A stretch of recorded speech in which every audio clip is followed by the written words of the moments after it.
इधर देखो, यहां देखो, सब लोग सुनो। तो हरपाल नाम के एक भक्त थे भगवान के, खूब भजन करते थे, खूब साधना करते थे, नाम जप करते थे, कथा सुनते थे, लेकिन वो ब्याह नहीं कर रहे थे। क्यों? उनकी इच्छा थी कि जैसा मैं भजन करता हूं, जैसी मेरी भक्ति है, जैसा मेरा भाव ठाकुर जी के प्रति है, ऐसी कन्या मिले तो मैं ब्याह करूंगा, नहीं तो जीवन भर ऐसे ही रहूंगा। तभी उनके किसी रिश्तेदार ने आकर के बताया, बोले तेरे लायक कन्या मिल गई मुझको। तो हरपाल जी बोले, क्या क्या गुण है उस कन्या का? बोले उस कन्या ने शर्त रखी है, मैं उसी से ब्याह करूंगी जो रोज 1000 संतों को प्रसाद पवाता हो। हरपाल जी बोले, अब तो मुहूर्त भी नहीं निकलवाना, कल ही ब्याह करवा दो मेरा। ऐसी कन्या से तो मैं बिना मुहूर्त के ब्याह करूं। मुहूर्त उसके संग देखा जाता है जिसके संग यह संकोच हो या फिर यह दुविधा हो कि पता नहीं जीवन कैसा चलेगा। इससे तो मुझे भरोसा है बढ़िया जाएगा मेरा जीवन, इसी से ब्याह करा दो। कन्या ने शर्त रखी, हरपाल जी हम आपसे ब्याह तो कर रहे हैं, पर हमारी शर्त मंजूर है ना? रोज 1000 संतों को प्रसाद पवाना पड़ेगा। बोला मैं निश्चित करूंगा, आप ब्याह करना। और ब्याह हो गया। हरपाल जी रोज 1000 महात्माओं को प्रसाद पवाते। अब देखो, अगर कोई संकल्प ले ले कि मैं 1000 महात्माओं को प्रसाद पवाऊंगा, अगर 100 महात्मा ज्यादा बढ़ जाएं, 200 महात्मा ज्यादा, उनको मना करेगा क्या? वो तो फिर अपराध बनेगा उससे। प्रसाद पवाने का संकल्प लिया तो जितने आए सबको बैठाने की जिम्मेवारी उसकी। ऐसी कथा में भी होता है, कथा में जितने लोग आए सबका स्वागत होना चाहिए, सबके लिए स्थान पर्याप्त होना चाहिए। कई जगह प्राइवेट कथा करा, हम तो मना कर देते, मत कराओ भैया, आपको अपराध लगेगा। क्यों?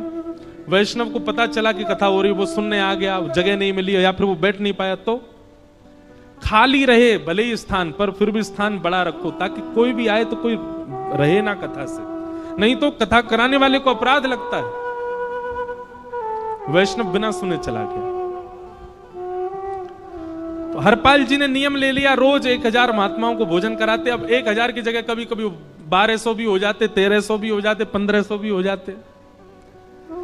लेकिन हरपाल जी करते कुछ नहीं थे, कमाई का कोई जरिया नहीं था, केवल दादा परदादाओं की पुश्त से जो उनके पुश्तैनी धन था उसी को ही खर्च करते जा रहे थे। 1 साल तक बढ़िया चला, 1.5 साल बढ़िया चला, लेकिन 1.5 साल बाद धीरे धीरे धन खत्म होने लगा। जैसे ही धन खत्म होने लगा, हरपाल जी बड़ी चिंता में आ गए, क्या करें। पत्नी को नहीं बताते थे। क्यों? बोले इससे तो शर्त लगी, इसको क्यों बताऊं अपना दुख, इससे तो शर्त मेरी यही शर्त थी कि रोज 1000 संतों को भोजन कराना। तो हरपाल जी ने बाहर जाते और दुकानदारों के यहां से जाकर के कर्जा लेने लगे। वो पुराने संपन्न थे तो किसी ने कर्जा देने से मना भी नहीं किया, सब देने लगे, बोले ले जा। इतना कर्जा कर लिया, 6-7 महीने तक कर्जे में भी उनके संत सेवा बंद नहीं हुई। 6-7 महीने बाद मांगने वालों ने मांगना शुरू किया, बोले हमारा दो, हमारा दो, हमारा दो। किसी का नहीं दे पाए तो पूरे नगर में ये हो गया कि भैया हरपाल जी अब पहले जैसी स्थिति में नहीं है, कर्जा इनको देना बंद करो, ये देते ही नहीं है पैसा लौटा करके। सब बिगड़ने लगा, धन नष्ट हो गया, इज्जत चली गई, लेकिन उनकी संत सेवा नहीं रुकी, रोज संत सेवा करते। एक दिन मन में विचार करने लगे, अब क्या करूं, अब तो मुझे कोई कर्जा भी नहीं देता, गहने भी सारे बिक गए, धन भी सारा खत्म हो गया। तो हरपाल जी ने मन बनाया कि मैं चोरी करूंगा, और चोरी करके ठाकुर जी, आप लोग मत करना ऐसा, चोरी करूंगा। हरपाल जी चोरी करने जाने लगे, लेकिन हरपाल जी का नियम था कि वो किसी के धन की चोरी नहीं करते थे। संपन्न लोगों के घर में जाते थे और उनकी रसोई घर की सामग्री चुरा लाते थे, चीनी, दाल, आटा, चावल, मूंग, नमक, मिर्च, ताकि भंडारा हो जाए सवेरे। इस प्रकार महाराज चोरी होने लगी। एक घर की हुई, 2 घर, अब तो हल्ला होने लगा, बोले कि घरों की सामान राशन चोरी हो जाता है। वो बड़ा विचित्र चोर है, धन नहीं चुराता है, राशन चुरा के भागता है। ऐसी चोरी होने लगी महाराज। अब तो लोगों ने अपने अपने घरों में पहरेदारी शुरू कर दी कि चोरी ना हो। तो हरपाल जी को और दिक्कत होने लगी, क्या करें, कैसे करें। धीरे धीरे हरपाल जी इस स्थिति में आ गए कि अब संपन्न लोगों के यहां उन लोगों को ढूंढते जो ना कभी संत सेवा करते ना वैष्णव सेवा करते, और उन लोगों के यहां जाकर के थोड़ा बहुत धन चुरा लेते, स्वर्ण चुरा लेते। करना कुछ नहीं, अपना घर नहीं बनाते थे, बसाते थे, संत सेवा करते थे। ठाकुर जी रीझ गए हरपाल से। ठाकुर जी बोले, देखो ये सब चोरी कर करके और मेरे संतों को पवारा है।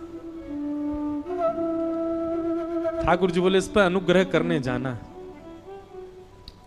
भगवान सिंहासन से उठ करके तैयार होने के लिए गए, और बढ़िया महाराज नकली सी मूछ लगा करके, ऊपर सिर पर पाग पहन करके, और थोड़ा पेट सा बाहर निकाल के, गले में खूब सारी जंजीर डाल के, हाथों की हर उंगली में अंगूठी पहन करके, सोने की जूतियां डाल करके, कौंधनी सोने की पहन करके, और एक बैंत समझते, वृद्ध लोग लेकर के चलते, बैंत सोने का मड़ा हुआ बैंत लेकर के ठाकुर जी तैयार हो गए, एक सेठ जी बन गए। लक्ष्मी मैया ने पूछा, भगवान बड़ा सुंदर स्वरूप धारण किया, कहां जा रहे हो? बोले, अपने भक्त से मिलने जा रहे हैं। रुक्मणी जी बोली, मैं भी चलूंगी।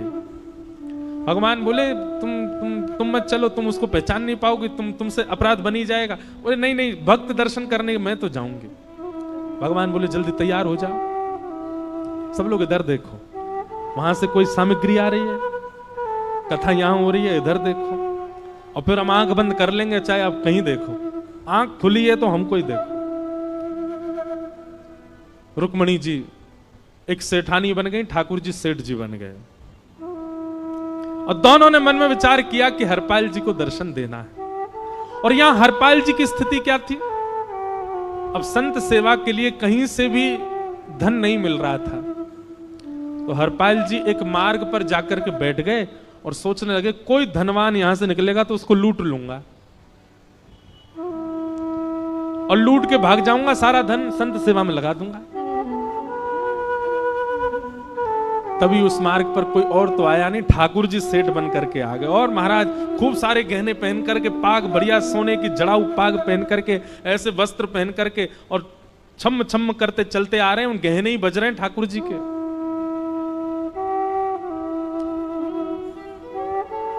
हरपाल जी ने जैसे नेत्र खोल करके देखा, ठाकुर जी के रूप यौवन और सबरी उनके श्रृंगार को देख करके हरपाल जी बोले, ये तो एक आध साल के भंडारे की व्यवस्था आ रही है सामने से। इतने में ही सेठानी जी रुक्मणी जी भी आई, उनको ओहो, ये तो कम से कम 5-10 साल की व्यवस्था आ रही है। अगर ये दोनों लूट लिए जाएं तो 10 साल चोरी नहीं करनी पड़ेगी। देखो कितना धन संपन्न। हरपाल जी के बगल में जैसे ही ठाकुर जी पहुंचे, हरपाल जी बोले, भैया जय श्री कृष्ण, प्रणाम। ठाकुर जी तो नाराज हो गए, क्या भगवान का नाम बोलता है सुबह सुबह? तुम सब लोग बड़े पाखंडी हो, ढोंगी हो, और हमने सुना इस गांव में एक रहता है, वो चोरी डकैती करता है, और फिर कहते हैं संत सेवा करता है। ऐसी काय बात की चोरी भैया? करता तो चोरी है, भले उससे भली संत सेवा करता हो, नाम उसका हरपाल है, हम सब जानते हैं। भगवान का नाम मत लो हमारे सामने। हरपाल जी समझ गए, वो तो बिल्कुल भगवत विमुख है, इसकी तो एक अंगूठी भी नहीं छोड़नी मुझको, इसका तो सब लेके जाऊंगा। अगर ये बदले में जय श्री कृष्णा बोलता तो एक आध गहना छोड़ देता है इसका में, पर ये तो इतना बिखर रहा है भगवान का नाम सुन के, इसका कुछ नहीं छोड़ूंगा, सब ले जाऊंगा।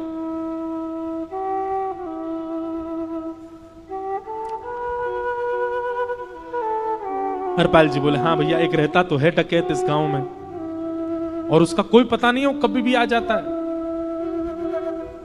लेकिन एक मार्ग जंगल में होकर के है, उसमें गांव में नहीं जाना पड़ता, जंगल से गुप्त चुप निकल करके पूरे गांव पार हो जाएंगे, आप शहर पहुंच जाओगे। उसका रास्ता मुझे ही पता है। सेठ जी बोले, तो तुम हमको पार करवा दो।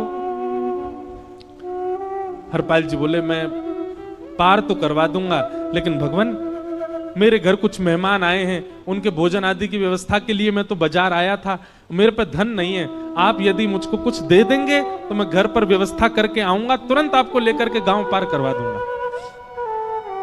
ठाकुर जी ने उसको कुछ सोने की मोहर दे दी, बोले लो तुम अपने घर की व्यवस्था कर आओ। हरपाल जी ने सामग्री खरीदी, घर पर पहले व्यवस्था करके आए, बोले आज की व्यवस्था हो जाए, क्योंकि आज तो 10 साल का सब चोरी करना, समय लगेगा।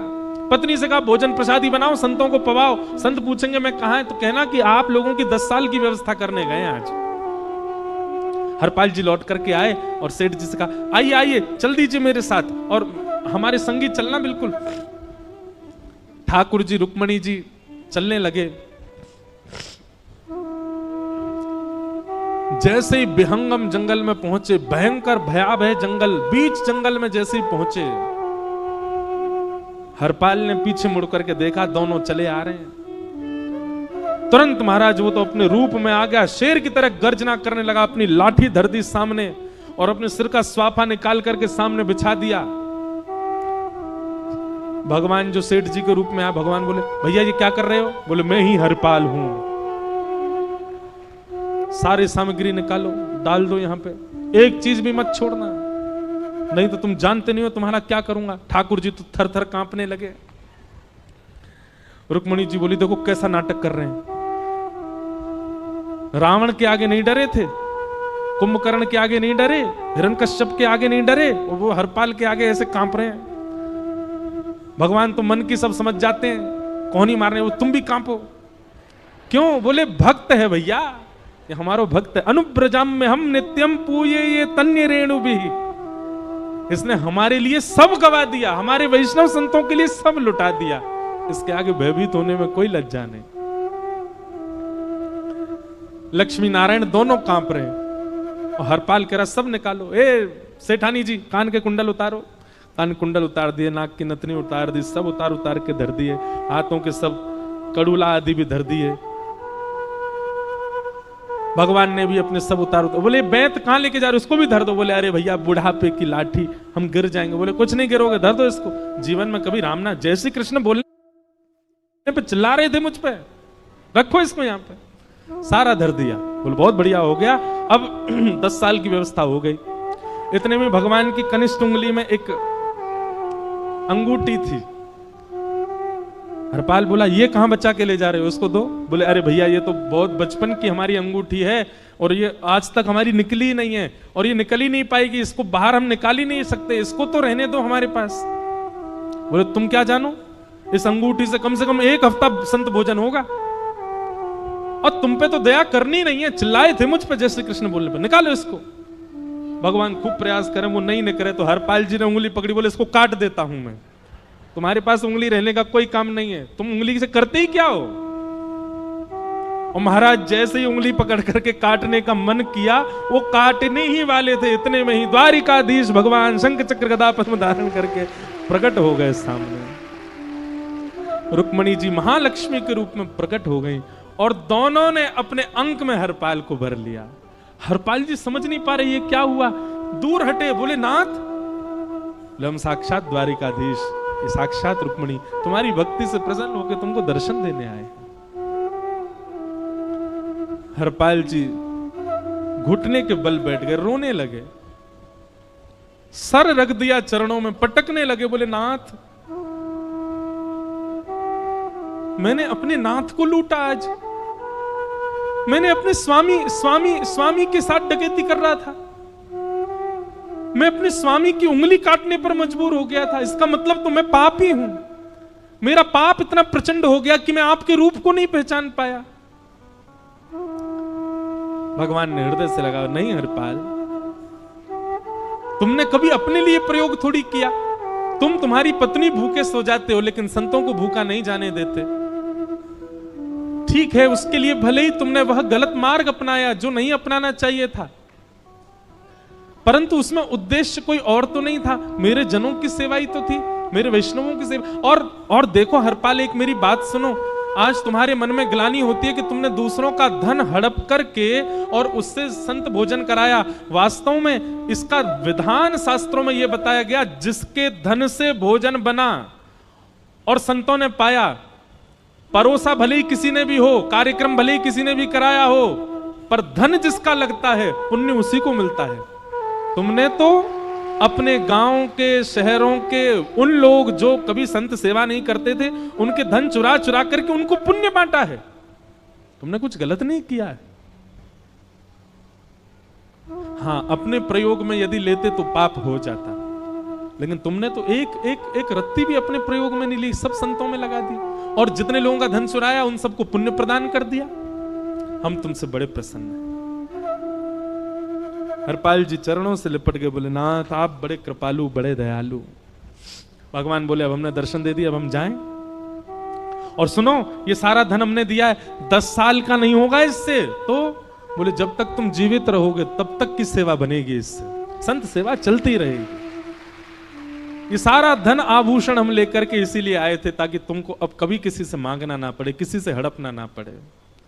भगवान जाने लगे तो हरपाल जी चरणों में गिर गए, बोले नाथ आज मैं आपके दर्शन कर पाया, मैं संत सेवा कर पाया, इसमें सबसे बड़ा योगदान मेरी पत्नी का है। उसने नियम नहीं बनाया होता तो शायद मैं कभी ऐसा नहीं करता। आप उसको दर्शन दिए बिना जाएंगे, मैं उसको क्या बताऊंगा? मैं उससे जाके कह भी नहीं पाऊंगा कि आप मुझे मिले, और उसकी वजह से आप मुझे मिले हो, कृपा कर उसको दर्शन दे दीजिए। ठाकुर जी बोले ठीक है। तुरंत लक्ष्मी नारायण भगवान ने छोटे छोटे बालकों का रूप धारण कर लिया और हरपाल जी की गोद में बैठ गए, और हरपाल जी अपनी गोद में लेकर के ठाकुर जी को घर पर आए और आकर के अपनी अरे सुनो देखो कौन आए हैं। जैसे बाहर आकर के देखा तो नन्हे से ठाकुर जी, नन्ही से रुक्मणी जी गोद में बालकों की भांति बैठे हैं। बोले अरे इतने सुंदर सुंदर बालक। बोले बालक नहीं है, ये साक्षात जगन्नाथ भगवान, साक्षात रुक्मणी जी, साक्षात द्वारिकाधीश हैं। तुरंत ठाकुर जी अपने रूप में प्रकट हो गए और दोनों दंपति को दर्शन दे करके भगवान वहां से प्रस्थान कर गए। बोलो भक्तवत्सल भगवान। तो एक भक्त जीवन संगी का प्राप्त होना भगवत दर्शन तक ले जा सकता है आपको। अब जिनके ब्याह हो चुके हैं उनसे तो अब हम कुछ कर नहीं सकते, पर जिनके नहीं हुए हैं संभल जाओ, सुधर जाओ, ठाकुर जी से प्रार्थना करो और प्रार्थना करके केवल एक ही चीज मांगो, क्या हम गृहस्थी हैं नाथ, यह गृहस्थाश्रम है, हम इसमें आ चुके हैं, अब कृपा करके हमारे जीवन में जो भी आए वो आपका भक्त आए। लेकिन आपके अथक प्रार्थना करने पर भी ठाकुर जी ने यदि नहीं दिया तो भी चिंतित मत होइएगा।